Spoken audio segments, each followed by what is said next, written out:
এই ট্রাক্টরটা একটা লরির সামনে যাচ্ছিল, তো ট্রাক্টরের মধ্যে 4-5 জন ছিল, তার মধ্যে একজন সঙ্গে সঙ্গে এখানেই মারা গেছে। তো কীভাবে ঘটনাটা হয়েছে সেটা বলছি বা দেখিয়ে দিচ্ছি, দেখে নিন।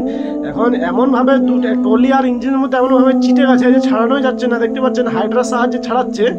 আর একজন এখানে সঙ্গে সঙ্গে মারা গেছে, রক্ত এখানে পড়ে রয়েছে, দেখতে পাচ্ছেন। সামনের থেকে রক্ত দেখানো চলবে না, কারণ ফেসবুকের সিস্টেমের বাইরে। এই গাড়িটাকে ইঞ্জিন থেকে টলিটাকে সরানোর চেষ্টা করছে, তো কোনো মতে সরছে না, কারণ একবারই চিটে গেছে বলা যায় যাকে। তো হাইড্রার সাহায্যে ছাড়ানোর চেষ্টা করছে। পুরো অল ইন্ডিয়া ইনারা ঘুরে এই গাড়ির মধ্যে ইনাদের ব্যবসা বাণিজ্য খাওয়া দাওয়া সব কিছু থাকে। তো ইনারাও একটা কোনো স্বপ্ন নিয়ে বেরিয়েছিল, তো তাদের মধ্যে একজন মারা গেছে, বাকি সবগুলা হসপিটালে ভর্তি করা হয়েছে। তো দেখুন কোনো মতেই গাড়ি ছাড়াতে পারছে না। যে লরি ড্রাইভার অ্যাক্সিডেন্ট করেছে সে অ্যাক্সিডেন্ট করার সাথে সাথেই পালিয়ে গেছে, কারণ ও ভয়ে পালিয়েছে, পাবলিকের মারের ভয়ে পালিয়েছে। এখন গাড়িটাকে দেখা যাক ছাড়াতে পারছে কি না, বা সাইডে করে দিবে মনে হচ্ছে। তখন টেনে টেনে নিয়ে চলে যাচ্ছে। এখানে পুলিশ থেকে প্রেজেন্ট থেকে কাজটা করাচ্ছে। তো ইনাদের যাবতীয় সামানপত্র অনেক সর করে দেওয়া হয়েছে, বাকি এখানে অনেক কিছু পড়েও রয়েছে। অবশেষে একটাই কথা বলতে চাই আপনাদেরকে আমি, কার কখন কোথায় কিভাবে মরণ আছে আমরা কেউই জানি না।